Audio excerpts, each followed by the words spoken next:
Welcome back to the Midnight Gospel, where we fall asleep into dreaming of being there in our favorite Bible stories. Tonight, we begin with the days of Joseph in Pharaoh's prison, waiting in the quiet shadows before anything changed. From a place most people never saw, Joseph heard every small sound, every change of light. This night is rooted in a moment of stillness, with a memory drifting to how once by a different shore Jesus prepared breakfast on the coals for his friends. John 21, 9-12. A silent kindness just at the edge of morning. These aren't sermons. They're stories retold slowly to help your body rest and your soul come home back to God. Each story is a quiet walk through an ordinary day for anyone who is tired and just wants a safe place to settle. Every episode here is made gently so you can drift to sleep, while something holy and soft draws near. There's nothing you need to figure out, no lesson to remember, just a slow story to keep you company. The way God's presence sometimes feels like a quiet hand, unseen but near. Maybe tonight you're waiting too. Maybe your heart feels folded up, set aside for a little while. Here in this story, you get to rest in the in-between. Unseen purpose is still purpose. Waiting is still being held. Even if you fall asleep before the end, the story will keep walking with you, like waking to gentle bread by the sea. You don't have to listen closely. Just let it settle into your breath and let your whole self be welcome here. Some mornings begin slow on purpose. The stone under Joseph's back is cold. He rolls onto his side and blinks at the gray line of dawn that leaks through a crack far above his head. The air in the cell is cool as water and still. He reaches for his blanket. It is thin, the edge rough with old threads, but he folds it anyhow. Neat corners. 1, 2, 3, 4. He doesn't hurry. No one will notice, and that helps him breathe easy. Like no one is watching.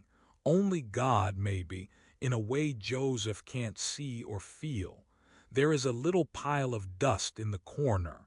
Joseph brushes it into a pile with the side of his hand, slow circles. He lets his breath out. The dust moves, that is all. He sits back and listens. Above and beyond the walls, shoes click on stone. A guard trades places. The old one drags his feet. The new one is wide awake. Keys rattle, not Joseph's. Those doors will not open for him today. That is just how it is. He closes his eyes just for a moment. Lets time go. Someone somewhere outside is filling a water jar. The scrape of clay on clay, the soft bump of a lid. If Joseph listens and lets his thoughts float like feathers, he can hear a bird far away. It sounds like morning. He does not know the kind of bird, but it comes every day, bravely, even in a prison. He smooths the blanket down on his mat. He pulls his knees to his chest and rubs his hands together slowly. His knuckles are dusty. The jailer, when he comes by, will want the bucket set by the door. Joseph stands, feels the aches in his legs, and limps once or twice. Nothing in a hurry, nothing loud. He carries the bucket and sets it just so. A small thing. It means little, but he does it right. He doesn't ask for thanks. No one gives any. He sits again, just listening. Sometimes his heart wants to talk about the dreams that used to visit him at night, but this morning is quiet. He keeps those dreams inside, soft, tucked in, waiting for their day. There is just the wall in front of him, cool and flat. He touches it. His fingertip leaves nothing behind. The stone is too tired for marks. Joseph breathes. Once slow, once more. The cell is not big, but there is space. if he counts the beats of his heart. He looks up again at the patch of light and says nothing to God, but a kind of prayer lives in the silence anyhow. While breakfast is served to others and nothing new arrives for him, Joseph feels full enough. Somehow, in the quiet, he does not mind the waiting. Let this moment stretch. Even this silence is holy. The day outside begins. Joseph folds cloth, tucks dust, and waits. The hallway is quiet tonight. Nothing stirs but the memory of footsteps and the quiet shape of Joseph's broom, moving in slow, careful circles. The floor is made of stone, uneven here and there, stones cold to the touch, shaped by many years, maybe by many hands. Joseph stands before them, simple as a shadow, broom in steady hands. He does not rush, never has. He draws the broom across the stones, left to right, then right to left, soft, soft. The bristles make gentle little sounds like a sigh escaping in the night. Dust rises, dances on nothing for a moment, then floats down again. Most of the time it settles right where it was. Sometimes he sweeps and sweeps and it looks as though nothing mattered at all. The old dust knows every circle by heart. No one is here to see him work, no guards, no other prisoners. Just the low music of a far-off key turning in the lock, somewhere behind another door. Joseph lets the broom's slow motion become like breathing, in, out. In he rests sometimes, but never for long. Light comes through little cracks high in the wall, a pale yellow square that shifts and fades as evening draws in. He just leans into the rhythm again, again. There's nothing special about today, and yet it is still held gently by God. He wipes a spot by the door, then the same spot again. He notices a pebble, carried here by someone's sandal, and nudges it aside with the tip of the broom. It's small, nearly invisible, but Joseph cares for it all the same. One stone, one patch of dust, each a quiet offering. Let this moment stretch. He remembers other days, busier places, laughter echoing from the street outside his father's house, not these long, silent halls. But tonight's work is simple, quiet, faithful, the same hand, again, the same sweep, again, as if patience was written into the stones themselves. Sometimes the whole world feels like this hall, just a place you pass through, waiting for something larger. But here, too, there is purpose, in the slow labor, in circles swept for no one. Joseph knows almost that every effort is seen by someone. Even if the dust climbs and settles again, the broom's handle, smooth from his grip, carries the memory of months or maybe years. He never counts the days. There are enough numbers in the world already. Better to lose yourself in these slow, sacred chores. Better to rest inside the repetition. He breathes in steady, lets his eyes drift heavy, steady.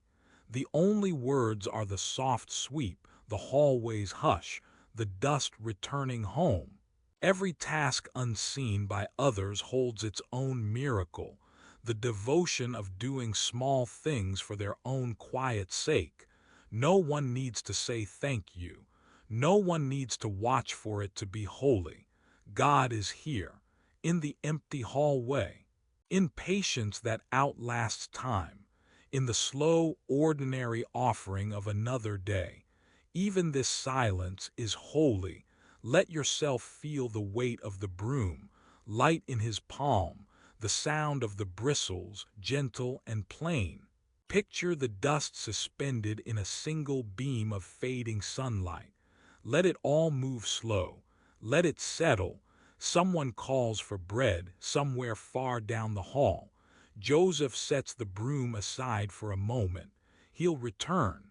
These chores never leave him and never need to. They are the prayer he prays again and again with his hands, with his quiet patience. He asked for nothing and still felt full.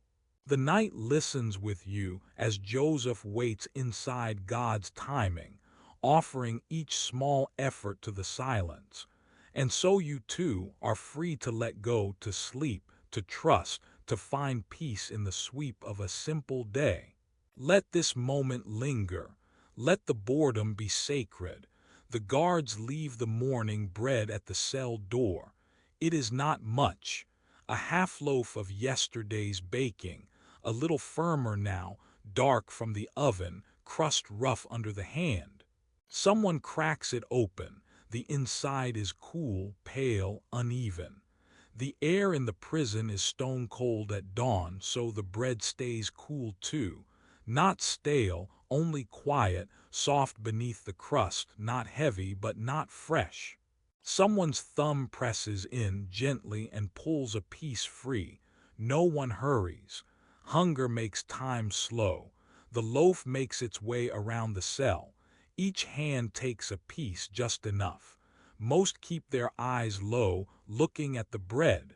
Silence is safer than asking for more. Joseph sits with his back against the wall. His knees are drawn up. He holds his piece, half the size of his palm, still warm on one edge from another man's hand. He waits a moment. The bread smells like last night's fire and dry grain sacks, bits of ash caught in the crust.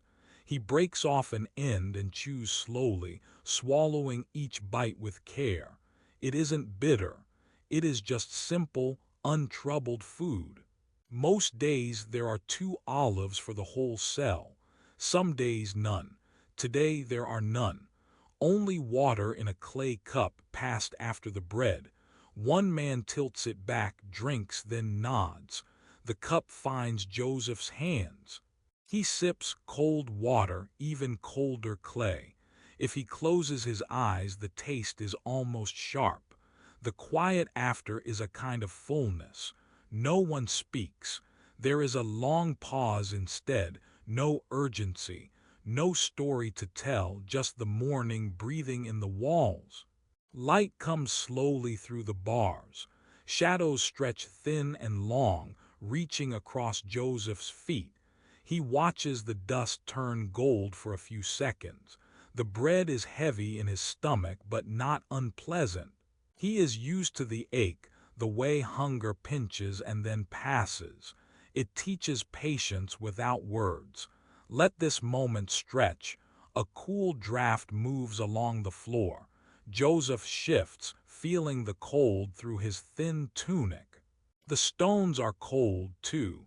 He folds the remains of his bread in his fist, just holding it, pressing it soft, not wanting to finish too soon. He thinks of his mother's table, simple meals, hands folding cloth napkins, bread torn fresh from the oven, butter, warm as the morning sun, making wet streaks on the inside of the loaf. He does not picture faces exactly, just the hazy warmth. He does not let himself linger there, not in longing, just a taste that was passing quietly through. Someone coughs. The loaf is finished. The men settle back, some lying down, some against the wall like Joseph. It is always like this.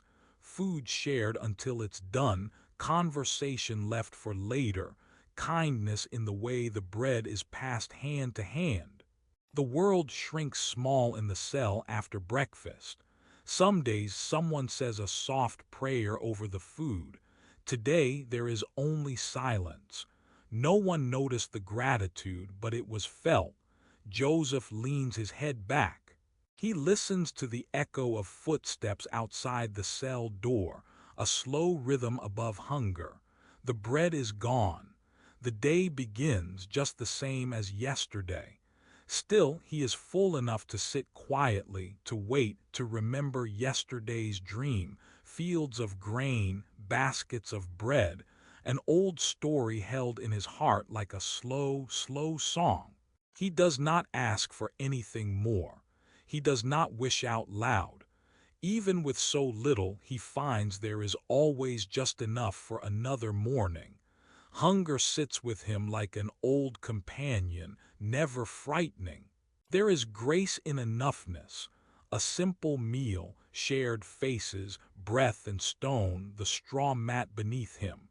Even this silence is holy. Time passes while nothing happens. Joseph closes his eyes, lets the weight of bread and stone ground him in the morning. He listens to the hush. The peace is slow, almost invisible but strong. The cell holds its breath. The world outside moves on, but inside the story is only this: bread, water, feet gathered close. Let the stillness do the work. He opens his eyes. The bread is finished. He feels neither full nor empty, just settled. Tomorrow may be another half loaf, maybe none. He does not worry it in his mind. He lets hunger come and go, lets the day warm the stones. Someone's head leans on his shoulder, already half asleep. A kindness barely noticed.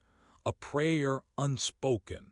No one in this prison asks for more than they are given. It is enough somehow. This morning, this bread, these shadows. Joseph eats in silence, remembering what is lost but not mourning it. There is peace in simply having enough for now. He asks for nothing and still feels full.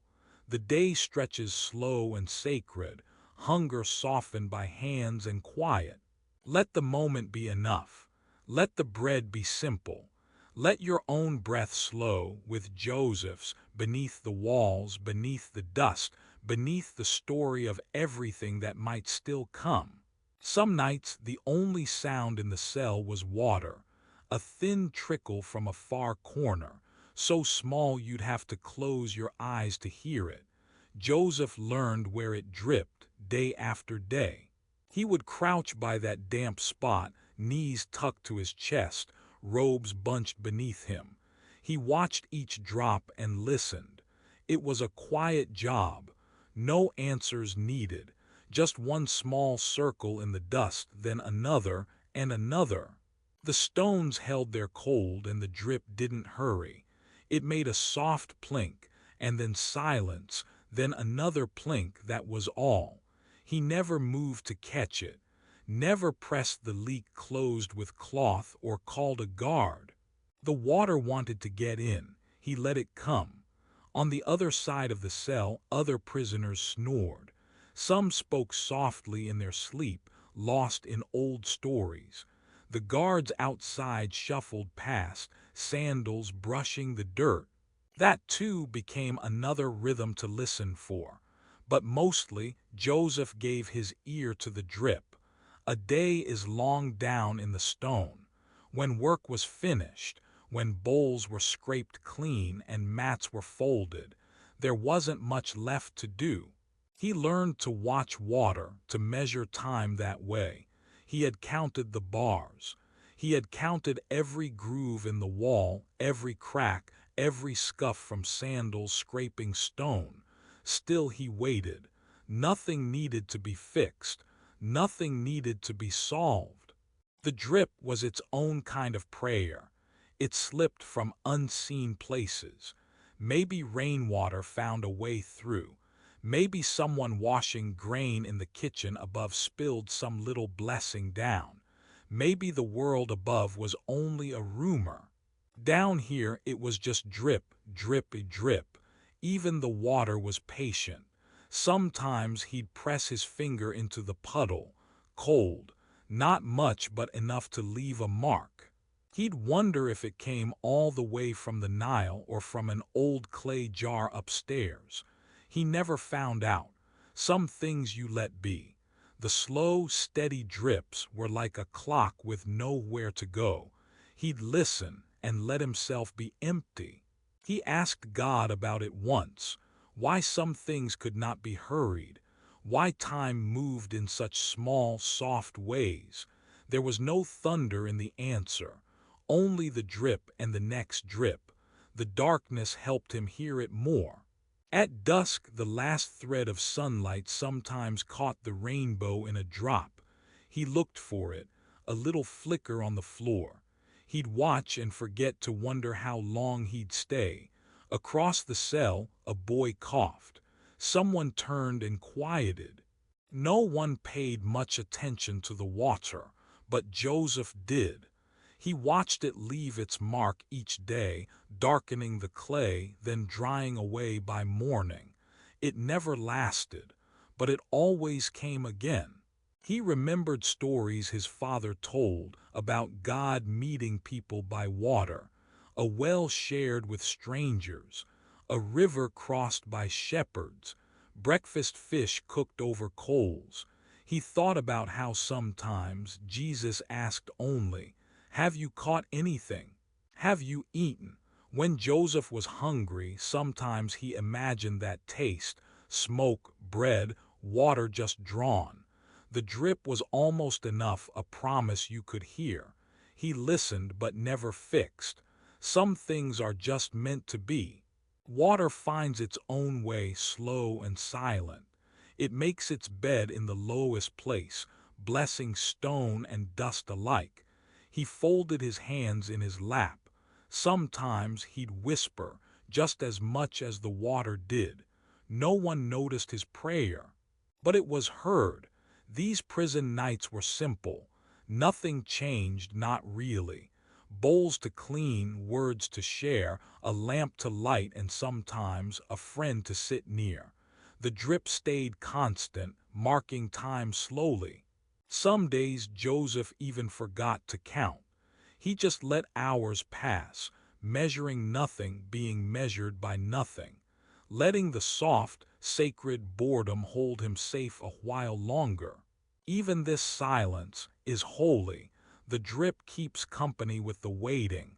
The night listens with you. If you're listening, let this moment stretch. Nothing needs to be solved. Let the water whisper to you as it did to Joseph. Let it echo old prayers or wash away what's heavy tonight. He asked for nothing and still felt full. God's kindness, measured in drips, filling the emptiest places over time. It was always the same cloth, really, a small scrap torn from a tunic left behind by a merchant or a guard, a corner less gray than the rest. Joseph folded it over itself, tucking the edges in until they felt soft under his hands. Sometimes he would use a little oil, pressed from olives by hands he did not know, brought down for the cook but shared by the quiet favor of a kind-hearted keeper. The oil made the cloth slick and shining, helped the threads glide along coarse walls worn by many years. He began close to his cot, steady circles on limestone. The cell was cleaner than most. Joseph had seen his share, waiting, moving, being moved. But he liked the way effort turned to order. One patch at a time, the stone dulled, then brightened under his care. His wrists moved slow, no rush, just the measured work of cloth and hand, a ritual only he noticed. Each movement made a small, secret sound.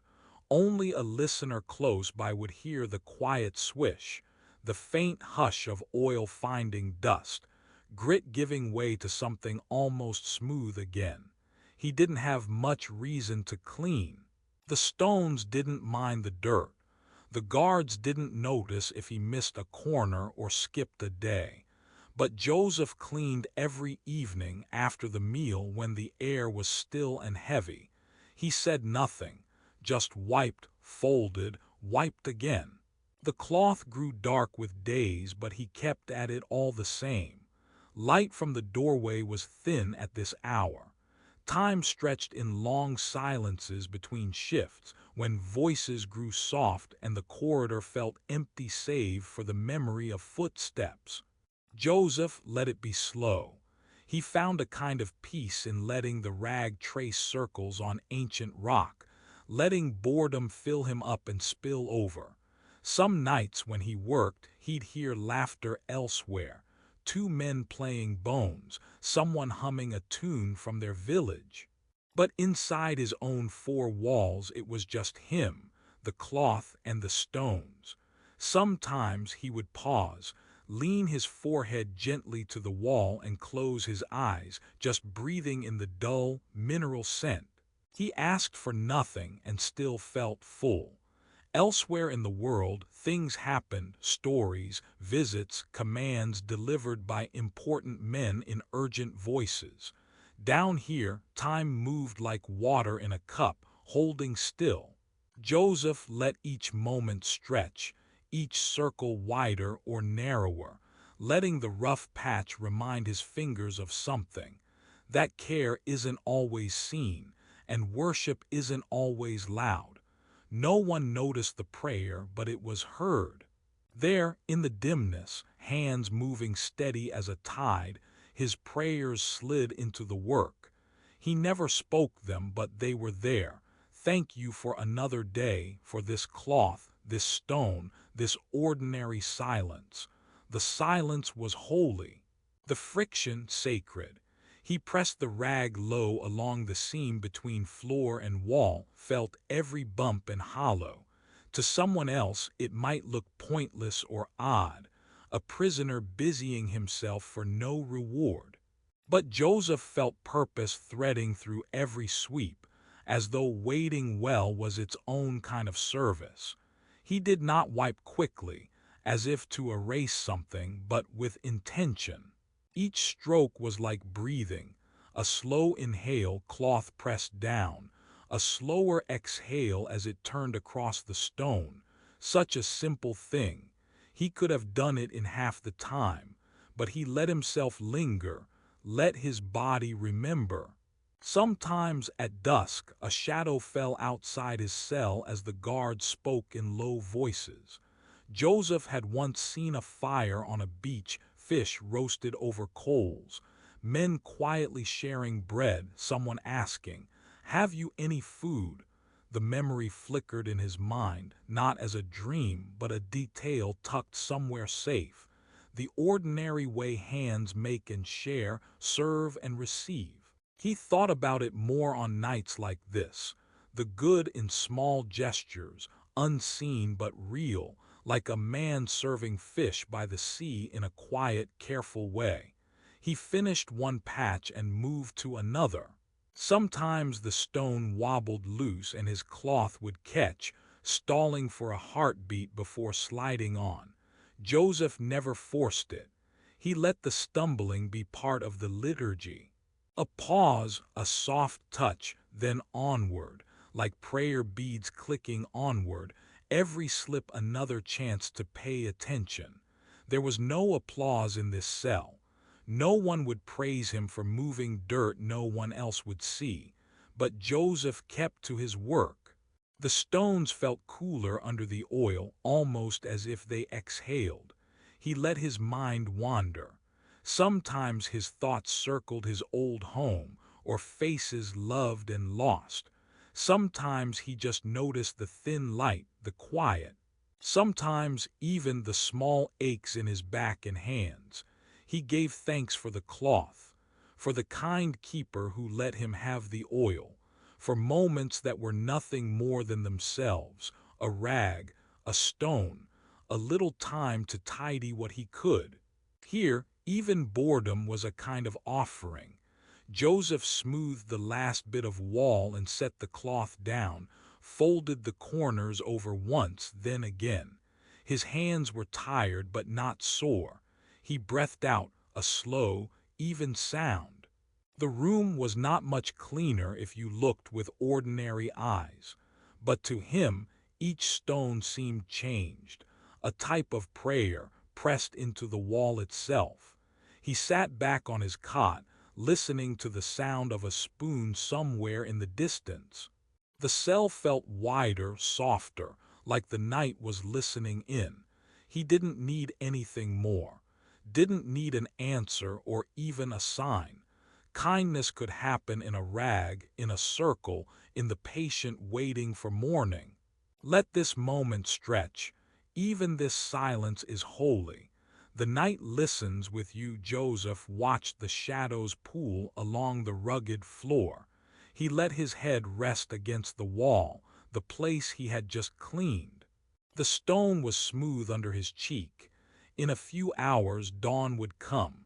He would start again, maybe dust the cot, maybe smooth the worn grooves of the window ledge, but for now it was enough. A rag, a stone, slow friction, simple care. He trusted that the small things mattered, trusted that every silent prayer, hidden under layers of dust and ordinary tasks, would be gathered up, noticed by someone beyond the door, beyond the cell, beyond the night itself. God walked slowly too.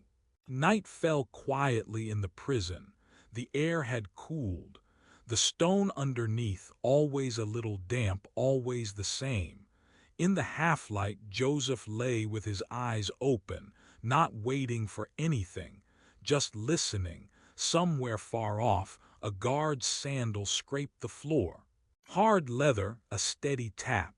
Joseph knew that walk, the tall one who hummed to himself, whose belt always squeaked.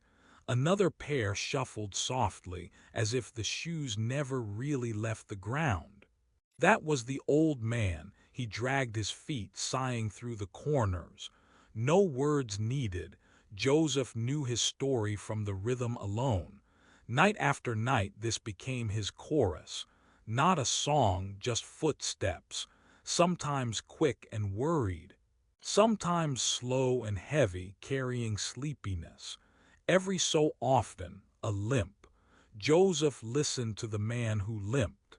He heard kindness in the pauses, how the other prisoners waited for him to pass, leaving room in the narrow walkway, making space with a nod or a soft hand to steady the pace.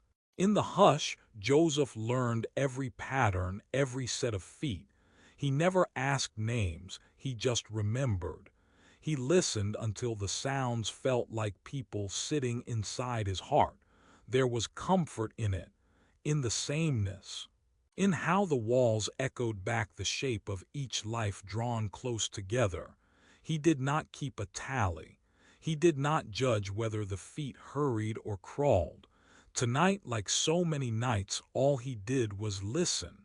It was enough to make the prison feel less lonely, to know where people were, even if he could not see them.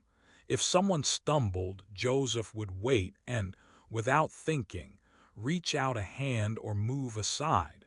He learned compassion, not with speeches or prayers, but with the quiet way his body remembered where each soul belonged. The footfalls became part of evening's prayer, a liturgy with no words. The day's worries softened with every measured step. Sometimes he would close his eyes and pretend he was home, hearing his brothers walk the courtyard, or, in another dream, by the sea, as fishermen's feet pressed into sand.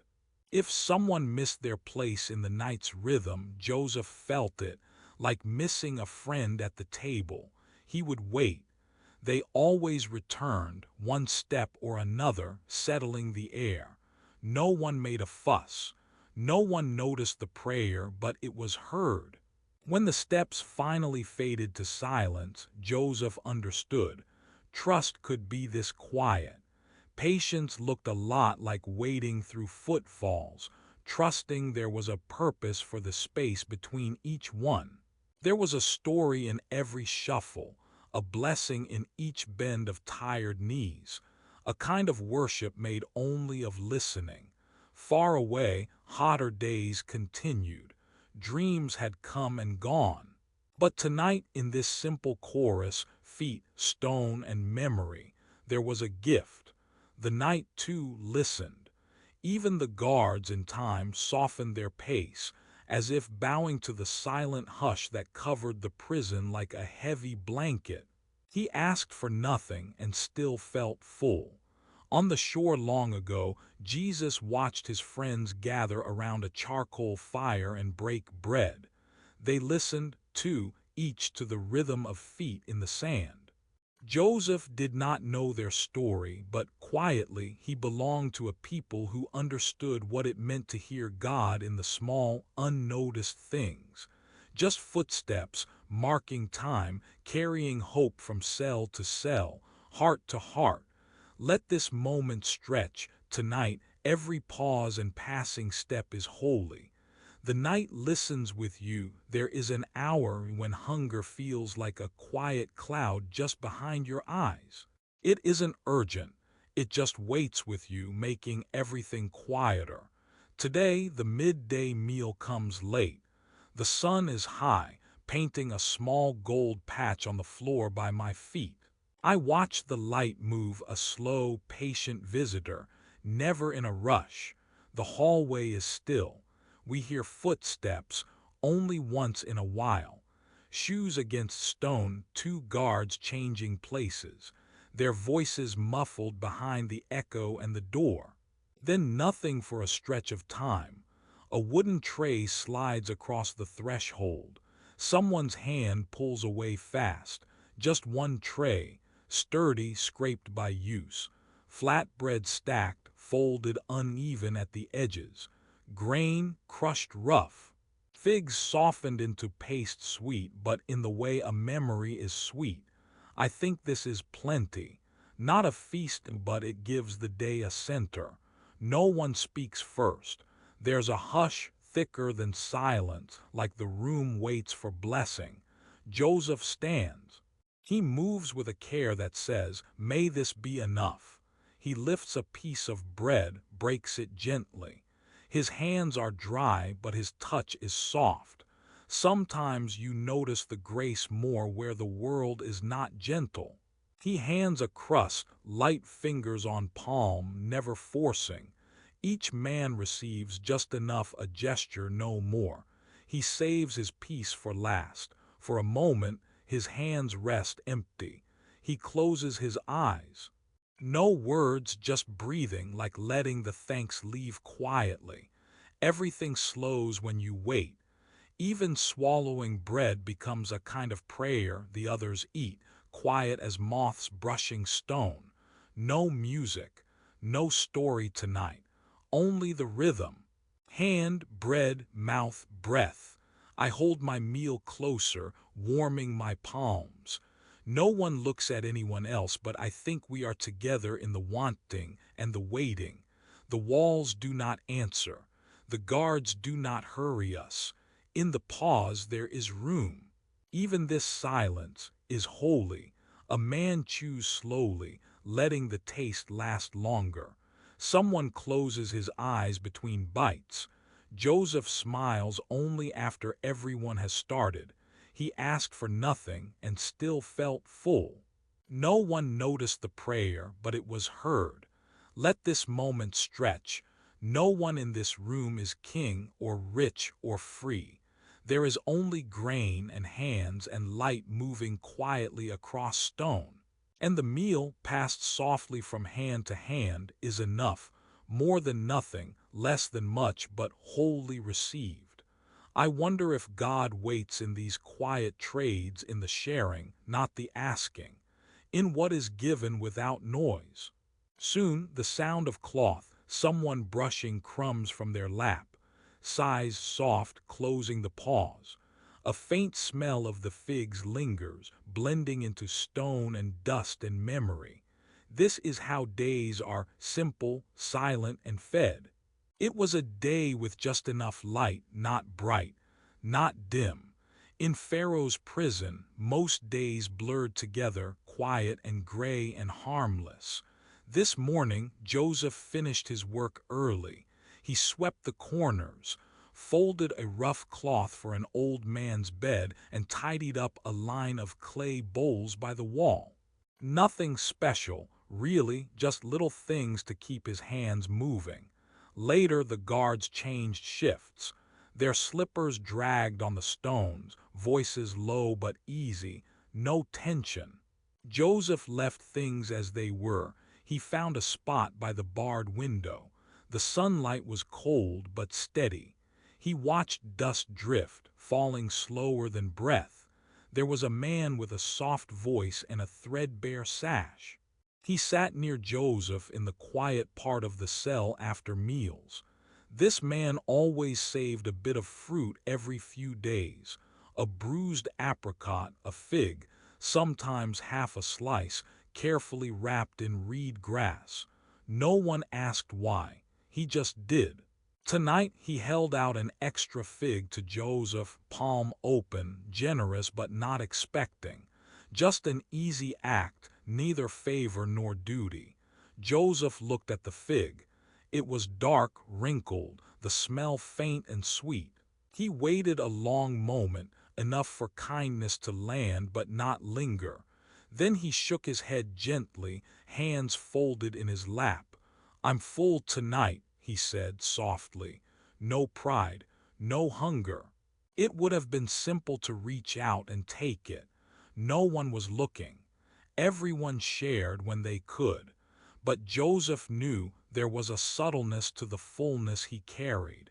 Today's hunger was met not in bread or fruit, but in the weightless quiet that settled into his bones. There was a peace beneath his ribs, deeper than the hollow of his stomach. He smiled at the man, not with teeth but with a sort of soft relief. The gift had arrived. The gesture was enough. He needed nothing extra, and that emptiness somehow didn't ache. It rested. Let this moment stretch. Something in prison changed when people refused out of gentleness, not scarcity. Joseph's no was lighter than a sigh, never an edge, never a lesson. It didn't draw attention. It made room. No one asked why he stopped accepting small gifts. Sometimes even kindness knows its own shape. Even after the fig was offered elsewhere, Joseph watched the routine drift on. Men dozing, guards humming, dust pooling in corners. He returned to folding cloth for a sleeping neighbor, tucking the corners carefully, letting his hands memorize the simple act. Sometimes the need to receive faded without anyone noticing. Around him, the world expected hunger. But Joseph felt brimming, complete. He asked for nothing and still felt full. No one noticed the silent prayer tucked between fingertips, but it was heard. Sleep sits gently in a heart that's quietly satisfied. The world keeps offering, reaching, seeking, but here, in the easy denial, something kindly closes the day. Near the window, Joseph listened to the last sounds of evening, the slow change in the air. Guards shifted again, sandals soft against the stone. The lamps burned steady on their hooks. He didn't explain. He didn't need to. There was dignity in this lack of need, trust in the simplicity of contentment. He watched the fig disappear into another's hand, unremarkable, like the sun setting, but a little bit holy all the same. Even this silence is holy, and the night listens with you. John 21, 9-12. Joseph kneels as the first light creeps through the high window. He folds his hands in his lap. There is no rush to move. The stones feel cool and grainy under his knees every day, nearly the same shape pressing into his skin. He does not speak. Not yet. His shoulders rise and fall, steady and slow. Somewhere on the other side of the wall, a bucket tips. Water spills and finds the cracks. He lowers his head, cheek resting against calloused fingers, breathing out. Breathing in, his robe bunches at the elbows. There is the faint scent of wheat dust, still caught in the weave. He hears nothing but the sweep of straw bristles, dragged languidly across the flagstones. A guard's sandals scrape the outer corridor, then fade away. Joseph does not stir. He does not ask, only settles into the hush with eyes closed. His lips do not move. His breath joins the hush. A flock of tiny motes swirls in the slant of light. The slow warmth spreads across his arms. He lets the heaviness of morning keep him still. No knock comes from the cell door. No one calls his name. He is easily missed in the silence. He counts nothing. He asks for nothing. He waits, as if keeping an old appointment that only God remembers. His hands open, then close. Dust settles between his fingers. A simple gesture. He shuffles his knees just enough to rest on another patch of stone. The space fills with a gentle, restless quiet. It presses close without words. A mouse tunnels through straw. Joseph listens with soft patience, not trying to startle it away. Overhead, sun shifts, but only by inches. A pulse flickers in his neck, and not from fear, just the body's faithful engine. He shifts a sleeve. A loose thread tickles the crook of his arm. He leaves it be. His eyes flutter open, then closed, one moment gently blending into the next. There is no sign to mark this as a sacred hour. Only his unmoving back, his open palms. A faint trickle of air, carrying the dry smell of old clay, wanders over his wrists and cheek. He waits there, neither lost nor found. Let this moment stretch. Somewhere outside, the kitchen bell clangs out of sync. The fragrance of flatbread rises, but it does not reach Joseph. His mouth is quiet. He gathers no words to offer up. His prayer lives in his breath. He listens for nothing but the ask and answer of each inhale, exhale. A sparrow drops down to the cell's window opening, brown on brown, watching the man with no story to share. A thread of sweat slips down Joseph's temple. He does not wipe it away. The guards trade places again. Keys click. The latch stays firm. Joseph's feet curl inside his sandals. A long, slow flex and release. He does not remember hunger. He does not stir from his place. A neighbor's cough echoes through the wall. Joseph flinches but does not interrupt the silence. Dust motes drift. Joseph keeps still until his bones hum with waiting. He rises only when the sun has moved full across the stone. Movement spare, slow, each gesture kind to itself. The quiet follows, even as he stands and turns. The bread for the day sits, round and plain, atop yesterday's cloth. Joseph breaks off a small piece, eats. He offers the rest wordlessly toward the empty space beside the straw mat. There is no guest, only hope. He asks for nothing and still feels full. Even this silence is holy. He folds today's patience inside the linen, the same way he has folded so many things, so many days. No one notices the prayer, but it is heard in the quietest part of the day. When sun and shadow shared the floor, Joseph could feel a slow warmth slipping through the tiny window, more felt than seen. The dust settled everywhere in here. On the cot, on the ledge, on Joseph's hands. It gathered with patience like old linen folded over and over. He wasn't thinking much. Most days, no one spoke for hours. He sat with his knees pulled in, bare feet flat to the ground, and let his fingers rest in the loose dust at his feet. He pressed his thumb softly, just to see the shape left behind. Then, with the side of his hand, he drew the smallest circle he could. Not a message or a prayer or a sign. It was just a circle, a little more than nothing and much less than a plan. Another, a little bigger. The space between them grew muddy, brushed away with a slow swipe. There was no hurry, ever. No one to watch. The guards outside changed their posts. The cook banged a jar against the stones in the next room. Joseph waited for neither and drew because he could. He remembered not long ago helping a youngest brother chase lines in the sand. They hadn't meant anything then either. Just two hands finding a way to let the afternoon pass. Now, in this thick silence, it still felt gentle to make marks for no reason. Half the day spent doing nothing, half doing less. Still the time passed. Still the dust moved beneath his gentle hands.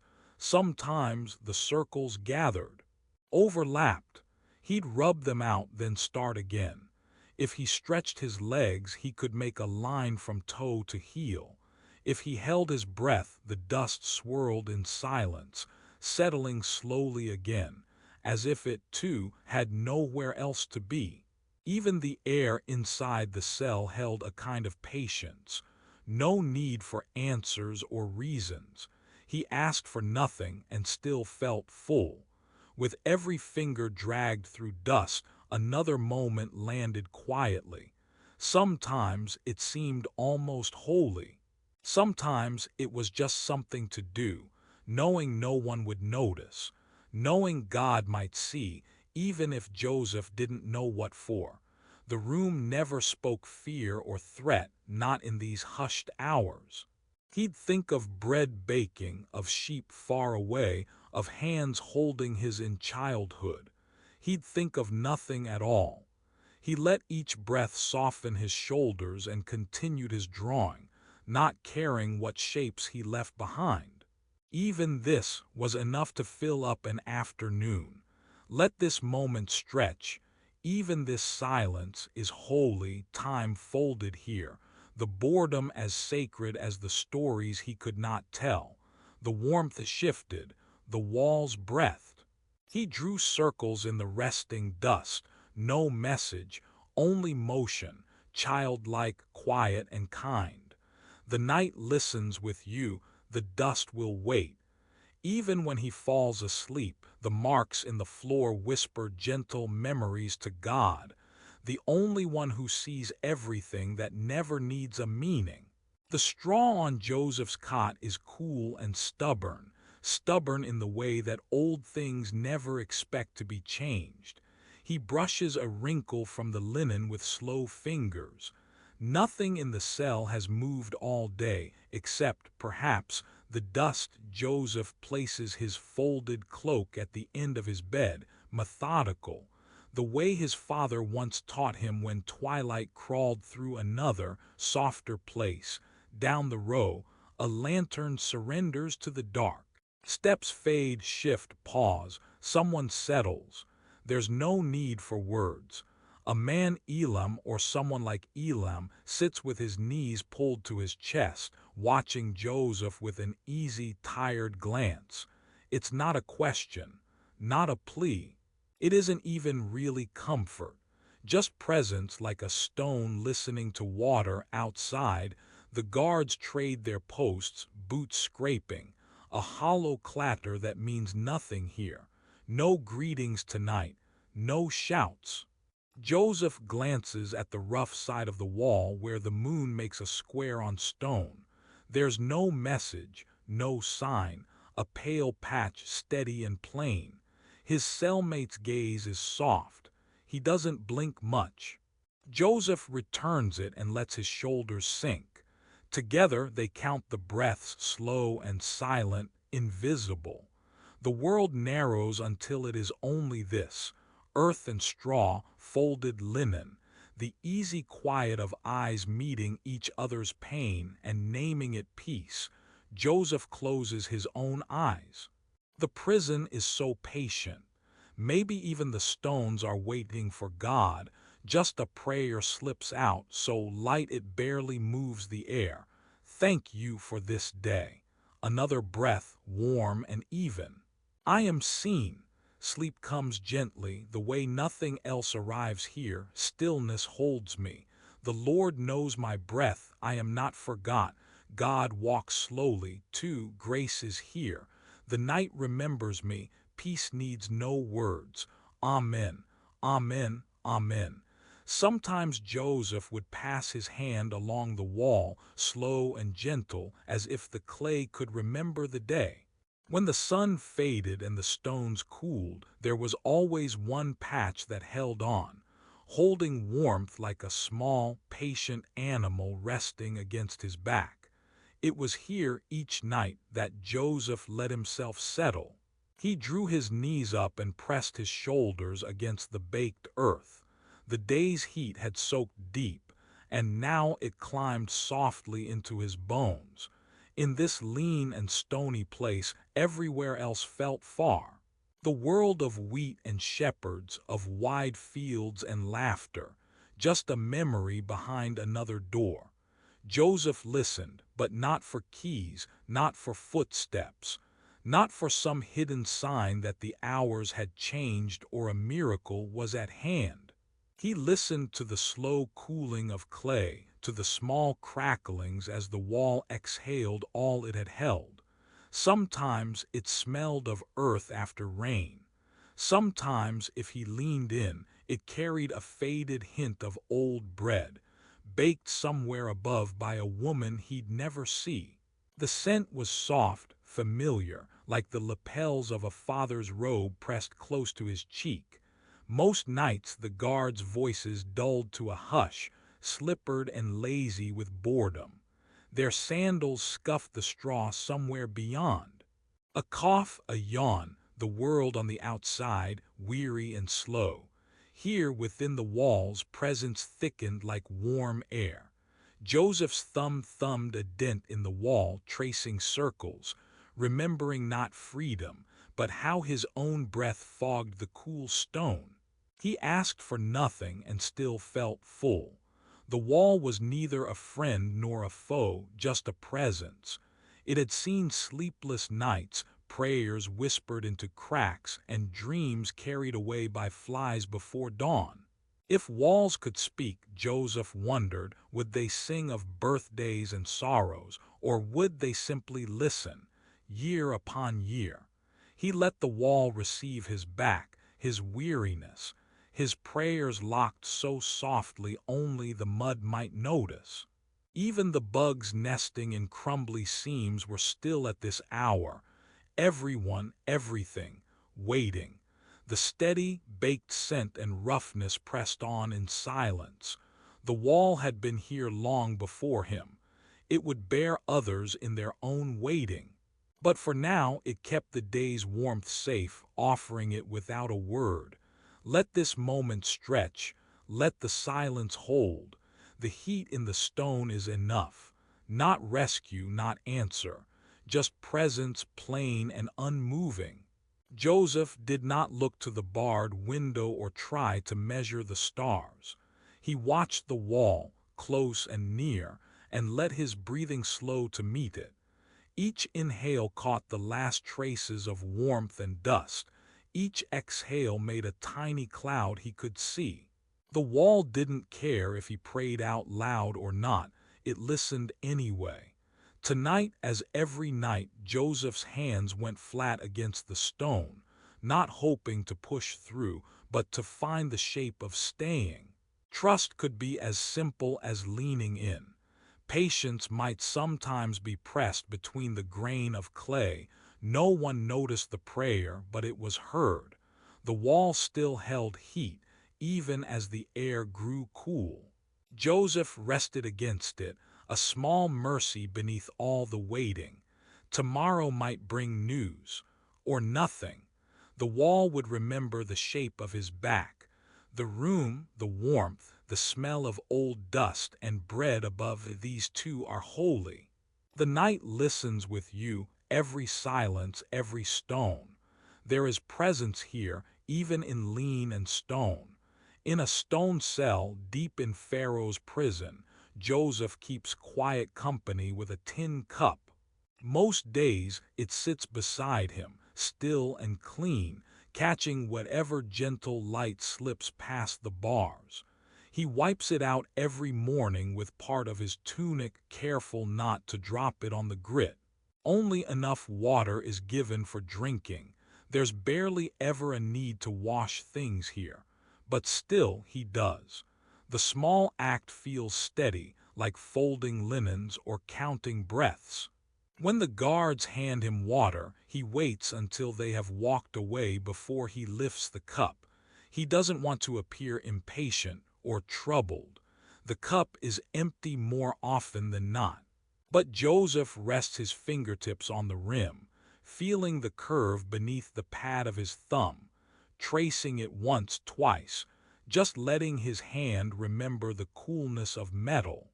There is a kind of hush inside the cup. The light pools, slides, and sometimes glows in the bottom, like the world's least important miracle. He watches the silver ring where the sun leans through the cell window, turning slow arcs across the floor. Small things like this pass the time. Sometimes he angles the cup so the beam lands inside.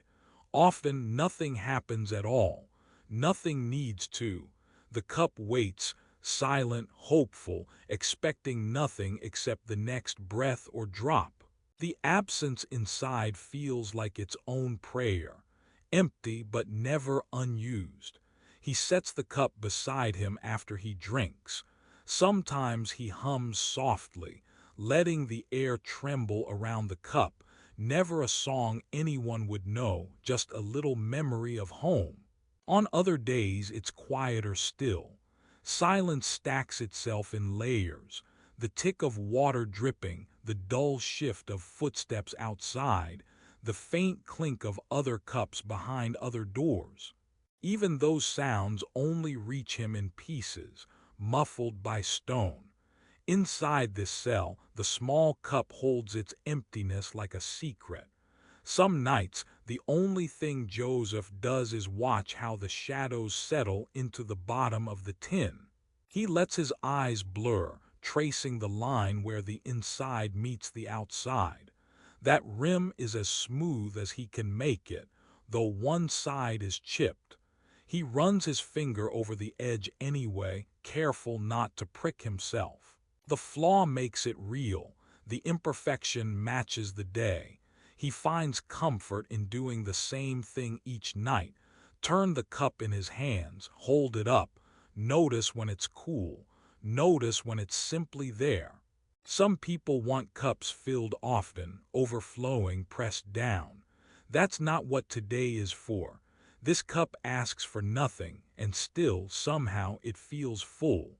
On long, sleepless nights, Joseph slips one palm inside. It's not big enough to hide a treasure, but still, it's as if it holds something precious. He whispers a prayer into its darkness, softly, barely loud enough for an angel to hear. There's no answer from heaven, only the peace of letting the question stay unanswered. From time to time, the guards laugh in the hall. Their voices echo, sharp and far. Joseph does not turn his head to watch. Instead, he watches the cup. It doesn't change. It has no need to explain itself or prove anything. It is steady, waiting without hurry. There is no story here except the story of waiting. He remembers a morning when rain pelted the stone above. Drops fell down the wall and pooled near the place where the floor dips. He used the cup to catch a few stray drops, just for the small comfort of the sound. Not for thirst, just for the quiet pleasure of letting water ring in the tin. The memory calls up other mornings, years ago, when cups meant gatherings, meals, laughter. But tonight it is enough for the cup to be empty and ready. When a neighbor in the next cell coughs, Joseph will sometimes slide the cup beneath the wall if the guard isn't looking. An offering, not of plenty but of presence. The cup travels back, a thank you tapped softly through the floor. These are prayers that don't need words. No one notices the prayer, but it is heard. If there is bread, the cup will cradle it for a moment, soft and square. If not, it holds the shape of bread in its emptiness. Joseph has learned that the space inside can carry hope. What is not chased after, what is not filled by force, remains holy in its waiting. Outside, A breeze sometimes sighs through the bars, bringing the scent of distant herbs. Joseph sits with the cup, feeling the rim, a memory of long tables, the taste of olives, laughter. Here the memory is enough. He does not beg for filling. He does not cry for more. The cup stands ready with no demands. This is trust, he thinks, waiting to be filled even if it does not happen, believing there's a purpose in being steady, being free of need. Let this moment stretch. There's no pressure in the emptiness. Let your own breath feel smooth as the rim of Joseph's cup. In the night, in the almost silence, let absence be holy. Even in a prison, God holds the emptiness gently, ready for whatever the morning brings. The tin cup glows a little in the moonlight. Joseph runs his finger along the rim one more time, closing his eyes. It is still clean. It is still waiting. The cell is quiet, and in the quiet the cup is not forgotten. No, nothing is wasted, not even an empty vessel. The Lord has use for such things. Sleep comes quietly to those who trust in the waiting. Let this story walk with you as you drift. The night listens softly beside Joseph's cell. God walks slowly, too, filling what is empty, keeping watch over what waits. The rim of the cup, the rim of your own heart, held in the same gentle hand. There are mornings in the prison when the light comes in before you remember your own name. Joseph sat up on his mat, pulled the thin blanket close, and listened for footsteps in the hallway. Just twice this week, someone had come, a guard with bread or a worker with clear water. Today he waited for more than that. He had been told someone would come, maybe a friend, maybe the cupbearer with news. He waited. He ran his hand over the rough mat and tried to make the corners even. He noticed a pebble near the edge and moved it quietly to line up with the wall. The voices down the hall came and went, jars passing, shoes scuffing the dirt. Someone coughed. For a long time no one stopped at his door. He was not upset. He watched the dust settle against the farthest wall. He counted 3 stones, one after the other.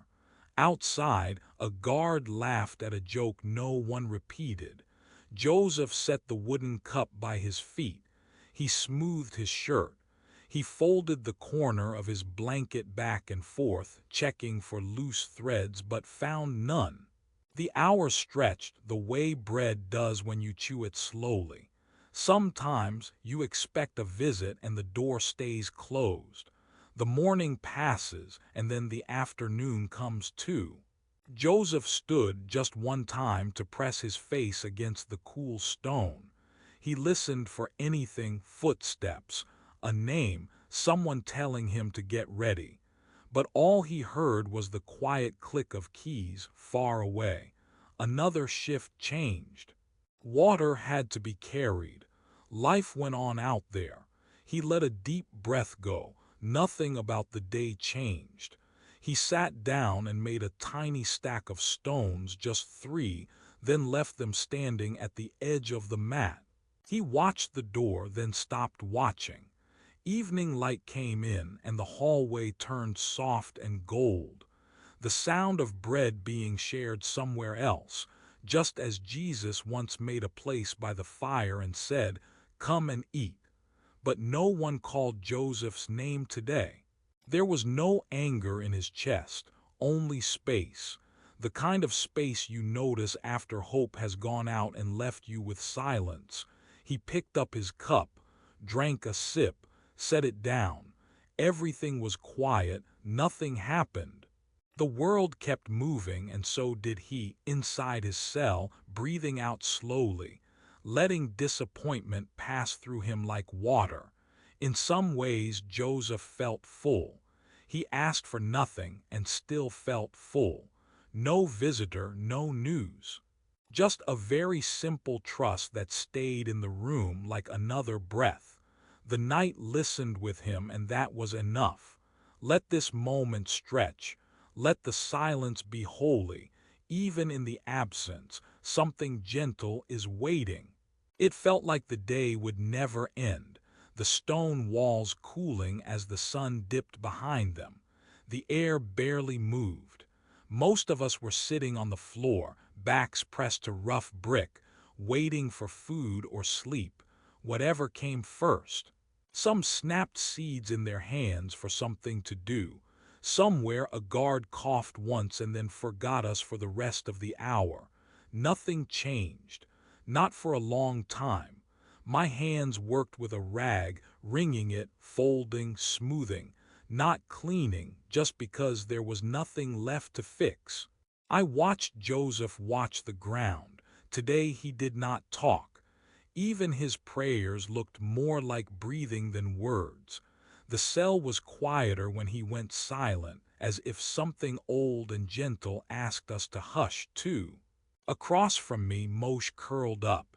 He was new, shivering in the thin linen of what he wore. He had nothing. Winter was still far, but not the chill that snuck up from the floor, settling in bones.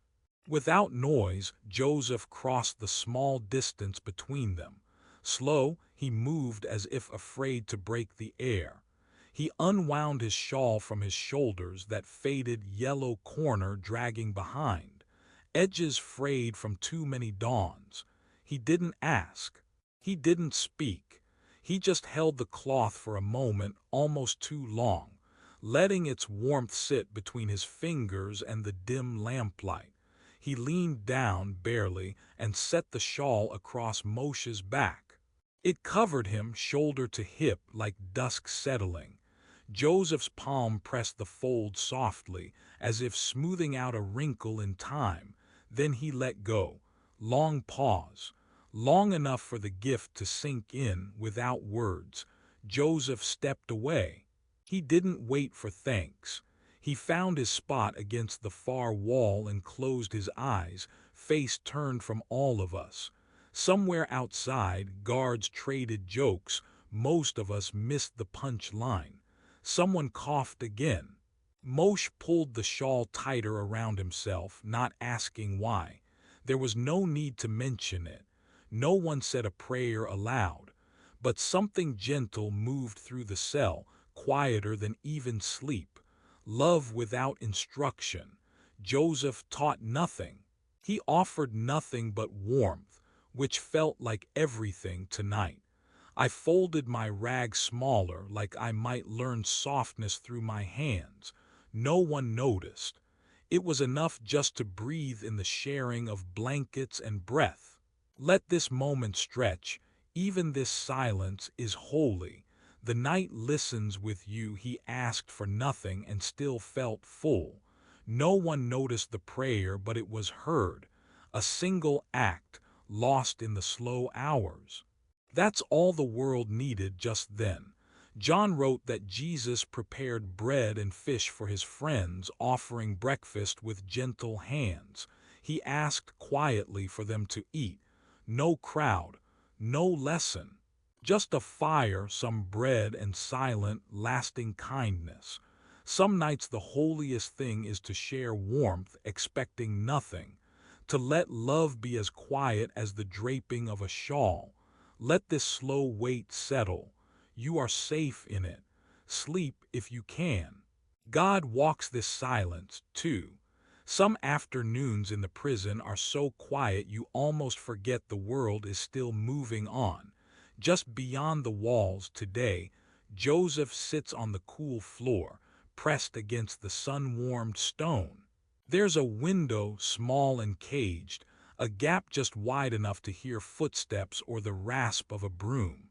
Most of the time the air comes heavy, thick with dust and old straw. But not always. Some hours, when the city bustles with market news, a cart rolls past, drawn slow by a mule. The axle creaks in a way Joseph knows by now, slow and looping, like the same song each week. Behind the iron bars, he has learned to listen first for that wooden groan and just wait. Today's breath is different. Muffled laughter outside. Someone says keep them shaded. Then, just for a heartbeat, the air shifts. For one small moment, sweet scent spills in, figs in summer, ripe and almost bruised. The kind his father once brought home, wrapped in a cloth. For Joseph, all of it hangs in the stale air, soft, warm, alive. He breathes in, careful not to lose it, careful not to ask for more. He cannot reach the basket. He cannot taste what's passing by.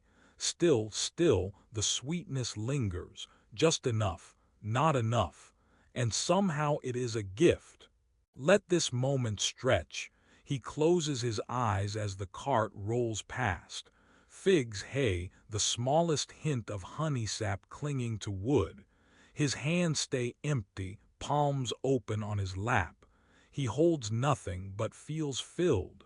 He has learned there are ways to receive what you do not possess, to be near delight but not claim it. Some things are meant to be passed by, left as they are, floating through a cracked window, never landing but still given. Even this silence is holy. He remembers the way bread once smelled just from the doorway, or how rain felt cool lifting through clay. Not his bread, not his rain, but near enough to change something inside. Sometimes goodness is meant to be remembered, not owned. He asks for nothing and still feels full. Joseph listens as the cart grows softer, rounding the far end of the wall. Just voices now, nothing distinguishable. The gift has moved on, but the cell is different. The air, a little sweeter for a while. He does not reach for what is gone. He does not cling. The Lord knows his hunger, knows the ache to hold more. Yet here, goodness arrives as fragrance, thin and fleeting. He imagines a table where no one is turned away, where the risen one breaks bread and invites even those hiding by the door. But this now, this faint sweetness in a prison, is a small parable hidden, receiving what you cannot keep, letting enough be enough. The night listens with you. Once the scent fades, Joseph rests his head against the wall. The noises outside are dull again, just shouts and cart wheels. Still, part of him lingers where the figs passed near. He thanks God for gifts given in passing, for goodness received in hunger, for sweetness just outside his reach, for the chance to know blessing, if only by breath. No one noticed the prayer, but it was heard. The cell is quiet except for the sound of cloth, the old, thin kind that keeps memory better than stone. Joseph sits in the long hush, his back to the wall, a shallow basket of worn linens in his lap. There is nothing hurried in the way he moves. He lays one cloth flat, smoothing the corners the way he was taught, not by words but by watching. Always watching. It is late but not dark. The light outside is thin and blue-gray, finding its way between stones, stretching long shadows across the floor. Joseph folds, then folds again. Each move simple, purposeful. Nothing spectacular. The rhythm is its own comfort, a quiet inheritance. He remembers, if you can call it remembering, the way hands brought corners together and pressed seams with the side of a palm. Not a face, not a voice, only motion, only care. He folds for the sake of order. He folds because it is something to do, and because the day is longer if you don't anchor it with small tasks. Sometimes the cloth slips or wrinkles beneath his hand, and he gently smooths it out.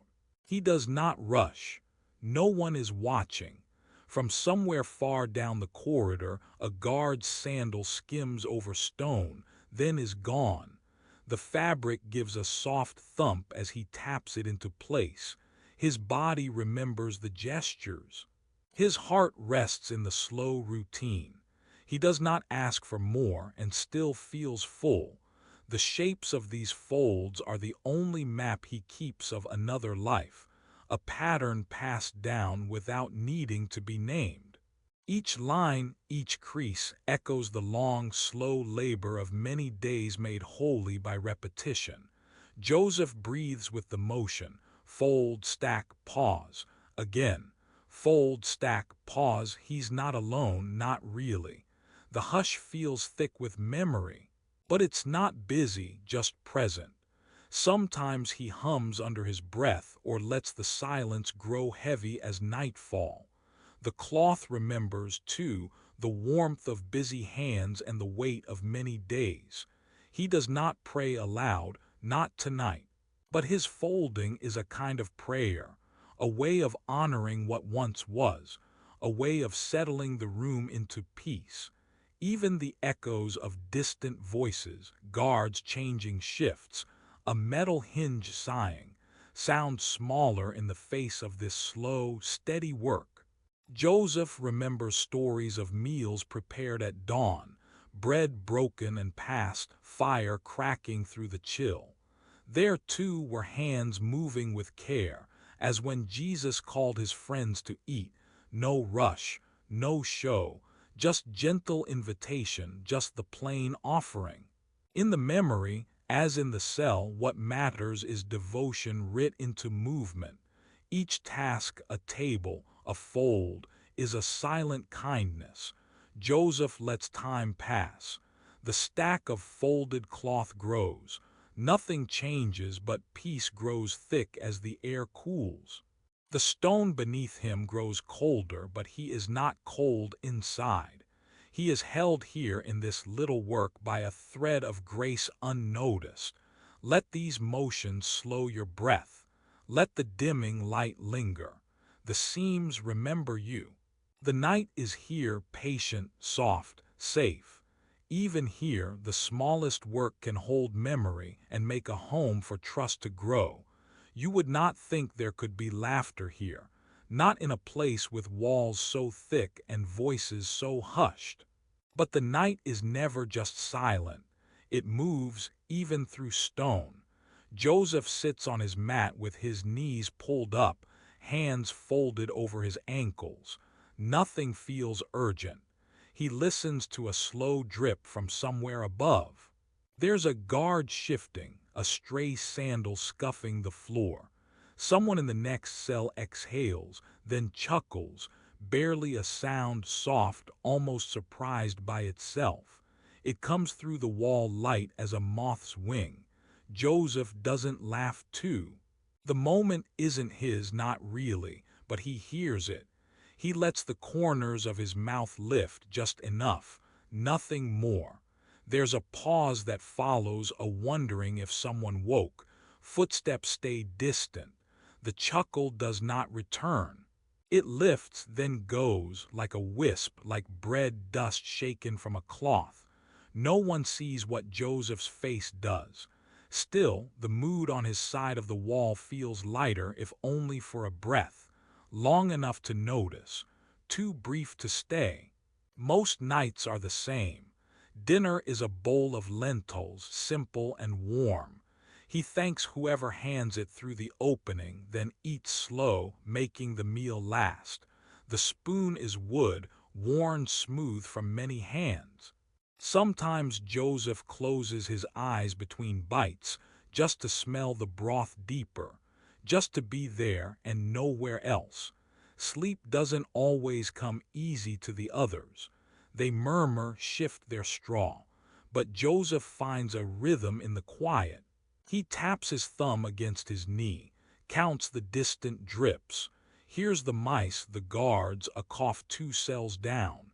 There is nothing new, but every now and then the world lets go for a moment, like that laugh, weightless and unexpected. Joseph doesn't chase after it. Somehow that's the best part. Joy comes like the breeze, it doesn't wait. It passes through and asks for nothing.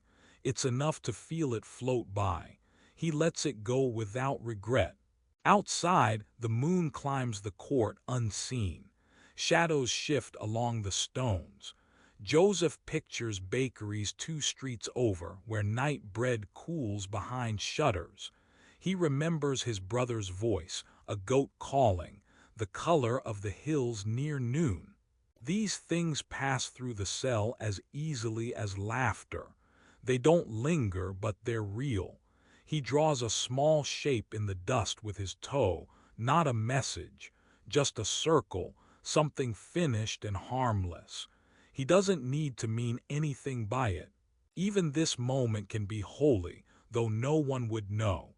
Sometimes he finds a thread on his mat and twists it while he waits for dawn. This is not a story of escape or thunder or voices from heaven. It's just another night. He will fold his blanket carefully, look at the patch of light on the wall, breathe slow, wait long. In John's story on the shore, Jesus waits with bread and fish over a small fire. He says nothing of the storm before or how anyone felt. He only invites, come and eat. Nothing explained, nothing held too tightly. So Joseph lets this night be what it is. He does not ask for more. He leans his head against cool stone and watches, listens, lets go. The cell is still now. There is a gentle echo of the laugh from before, sitting quietly in memory, not his, not anyone's anymore, just a ripple in the dark. Even this is holy. Let it pass. Let it stay gone. The world is quieter once it's moved on. In the far end of the cell, Joseph kept a worn clay bowl, not special, just a little rough around the rim, chipped on one edge. It sat on the stone beside a smaller chunk of bread, quietly waiting for its turn at the water. Night fell as usual. The guards murmured in the passage, shifts turning, sandals brushing against the threshold. Joseph waited as the lanterns faded further down the corridor. There was never any need to rush. With slow hands he lifted the bowl and walked toward the bucket. The water was cool, still carrying the memory of the morning chill that crept through the stones. He dipped the bowl gentle. Circles, nothing to scrub, nothing caught in the curve. Just the touch of fingers on clay, sending tiny ripples that caught bits of torchlight on the surface. Joseph turned the bowl beneath his hands, letting the water move over each curve. He did not think about tomorrow. He did not carry the names or the stories pressed deep in his chest. For these few minutes the bowl was the day, held, spun, emptied, and filled. No one told him how long he must stay in silence. The quiet grew thick but never hard. The cell became wide, the corners softer for the darkness. Joseph's knuckles dipped below the waterline. Dirt pulled away, slow and easy, clouding the water just a little, then settling back down. Light from the hallway blinked as a guard passed. Joseph watched the flicker. Steam rose where the water met warm hands, and for a moment the bowl shimmered, a shape caught between shadow and glow. He washed the bowl as he always did, careful not to hurry, not letting thoughts outpace his movements. Each turn washed the day from his fingers. Each swirl was a small, complete world. Sometimes the act pulled him so far from the rest of the prison that he forgot the walls and the iron pins. He remembered just a little the story told in John, the way a meal was prepared, bread and fish, firelight on the shore. There too life was humbled, made simple, by washing, by serving, by small, unremarkable kindness. There was comfort in the motion, a bowl, a little water, nothing spoken, nothing expected. The burdens Joseph carried sat on the stones, not in his hands. He spun the bowl just so, letting the light find the curves, a gentle circle over and over, until the last bits of the day drifted from the clay. He set it down on the shelf, still damp, clean enough. No need to wipe it dry, no need for words. He asked for nothing and still felt full. Washing the bowl, he let the day go quiet, unremarkable, ordinary, but untouched by worry. No one saw this moment. It did not change anything. Yet in that small release Joseph was free, if only for a breath. In this cell, one bowl at the end of the day, nothing needed to be remembered. Water carried it all away. The night listened with him. Let this moment stretch. Let the smallness be holy. Even the silence is enough. Joseph stood and listened, his feet pressed into the cool, worn stone, tracing patterns he'd learned by heart over so many nights. The walls held quiet, only the smallest sound of linen shifting as he moved. He walked to the barred window, steps careful, as if not to disturb the silence that had settled in the room outside. The sky faded from gold to that gentle blue that came with dusk. He placed his hands, one, then the other, on the ledge. The stone was cold beneath his fingertips, but steady. Pressing his forehead lightly to the bars, Joseph looked out into the deepening blue. With all that day had carried small tasks, wordless prayers, routine kindness. There was this moment in the evening, quiet and alone. When he remembered to breathe, he drew a long, soft breath in through his nose, the way his father showed him back home. Letting the breath fill his chest, let it stretch his ribs, a way to bring the outside air in, even inside these walls. The air tonight was changing, not sharp with heat, not thick with the pressing day, just cool and deep and still. He closed his eyes and slowly released the breath, listening to it slip out, gentle as the world exhaling beside him. Nothing to fix, nothing to rush. The breath was enough. The guards changed shifts in the corridor beyond.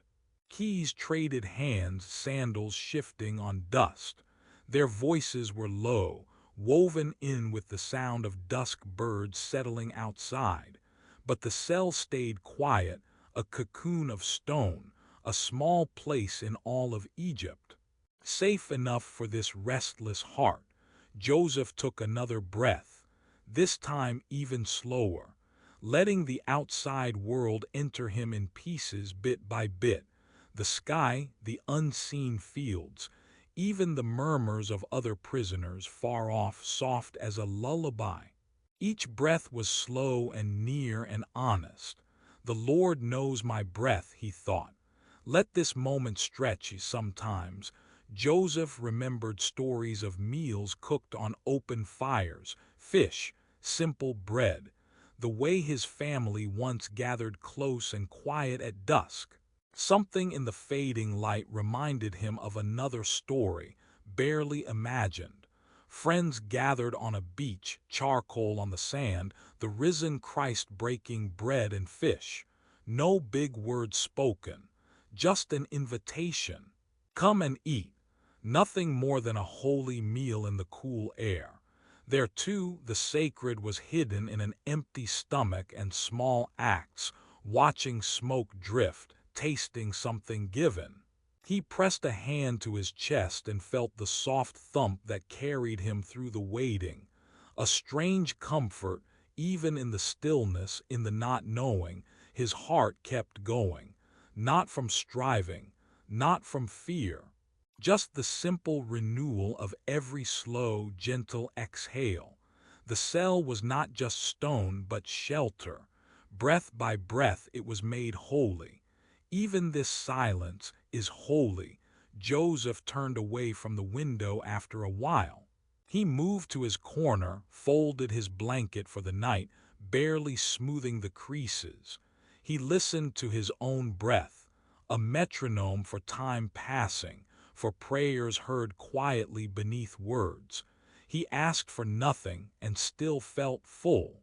There would be dreams again, perhaps, some night, some hour still to come. For now there was only the safety of the evening breath, the cold of the stone, and God's timing running like a slow river underneath it all. Let yourself breathe with Joseph. In then out. Let this moment be yours, a gentle exchange with the sky safe inside the waiting. The night listens with you, the Lord breathes beside you, slow and sure, all is still, and grace is here again. Amen. The cell is still warm, the edges of the day still pressing against the stones. Joseph sits with his back to the far wall, knees drawn up, arms resting. The light is leaving, not in a hurry, not running away, just folding itself slowly, quietly, the way a mother might fold her child's blanket, each crease softer than the last, no sharp corners left. He watches from the shadows, side of his face catching the final slant of gold. There is a little window, nothing more than two narrow slits cut above his head, high enough that he only sees the sky if he stands on his toes. But from the floor, each slit is a thin brush of evening, twilight painted across the ceiling. Joseph wonders for a moment if anyone else feels twilight arrive with hands, unseen but gentle. He doesn't remember the sun coming in this morning. There is a comfort in that. Some things come and go without needing to be noticed. You do not have to ask. Evening now knows the way out. The guards are changing shifts. Their footsteps echo farther than fade. One coughs low and tired. The keys do not rattle tonight. Joseph listens, not to them but to the small, ordinary sounds. The stretch of his own feet, a thread snapping loose from a frayed edge. The way his tunic gathers light and lets it go again. He folds his own hands in his lap, thumb over thumb, palm over palm. The darkness begins where his wrists meet his knee. He lets his breath fall out slowly, a thin, drowsy river of air. Let this moment stretch. He doesn't try to fill the silence with prayer. The silence is thick, soft like the insides of olives, or the cool of bread dough folded and rising. Even in prison, a slow kind of fullness presses in. You can't hold it all, but you don't need to. The night is coming, that's all. There's a beetle in the corner, its shell almost shining before the light is gone. Joseph watches its careful path, patient, certain. The world outside the cell wall is a muted hush. If there are bells, they are far off, and no one is calling him. No one is calling at all. Even his name is folded for now. Even this silence is holy. A single stripe of light runs across the straw at his feet. He bends, picks at it absently, makes a small pile. How simple it is to gather light and still not keep it. He thinks of home, of his father's voice somewhere through an open door, tea cooling in a clay cup, sandals drying by the fire. But these memories enter gently, without ache. Here in the last sleep of the day, he learns not to clutch at light. He lets it slip, and somehow that makes the moment kinder. Twilight, if it can be called a person, moves through the space as if checking on each corner, each stone. Joseph imagines the light's hand smoothing his forehead, smoothing the wall, smoothing the straw. He is being tucked in by a world that is still awake, even as his eyes begin to close. Night grows around him, not with reason but with certainty. Nothing is demanded now. He is a vessel for darkness, a safe and steady bowl brimming with all the hours that have passed. He asked for nothing and still felt full. From the slit he imagines the sun bowing good night unseen but not unfelt. Each breath is slower now, each thought dimmer as if turning down a lamp. The gentle weight of unhurried time settles in his arms. If angels walk these corridors, they walk slowly, unhurried. The shadows are kind. The walls, for now, hold him gently. He lets the silence carry him. The place where light has folded is not empty. It's lined with quiet purpose, soft and unseen. No one notices this prayer, but it is heard. The world is neither lost nor waiting. It simply becomes evening. Joseph drifts into that space unafraid. The last fringe of light gathers itself and slips out through the slit. Nothing is taken. Nothing is wasted. He closes his eyes. By the time the guards return, only darkness will remain, but it is not lonely. The darkness is a soft vessel, and Joseph is safe here. Let the night cover you, Joseph. Let the light fold and rest. The story keeps walking quietly beside you. Sleep now, the Lord holds your breath. Twilight has not left. It has only become the shade that keeps you. It is late now. The cold stones of Joseph's cell hold the day's last bit of warmth. It's so quiet I hear the echo of water dripping somewhere beyond the dark. His hand rests on his knee, empty. There is nothing left to sort or mend tonight. He is not making plans, not even small ones. No secret guesses. Not for a visitor or a message or the sound of his own name called by Pharaoh's men. His breath lingers, each one slow, asking nothing. There's a peace here I didn't expect. It's not the hope that someone will come or that tomorrow might change everything. It's just this, the certainty of waiting, as if waiting itself is enough. As if the waiting is watched by God more than any words or wishes. Sometimes Joseph traces the pattern in the stone with his finger, not a prayer for release, only the feeling of the cool surface, real beneath his touch. He doesn't fill the silence, he lets it stretch. On the other side of the bars, a guard yawns. His sandals shuffle slow. He is tired too. Joseph smiles gently at the sound, not because it means something, but because it's part of the night. He moves only to sweep crumbs together with his palm, careful not to waste even that. The smallest things matter more when days are empty. He makes a space by the wall, folding a threadbare blanket, patient and sure. Each motion is a quiet offering. He asked for nothing and still felt full. Just before lying down, he watches the darkness shift. No one speaks, yet God occupies every empty space. Joseph closes his eyes, not to dream of leaving, but to rest inside the moment that is.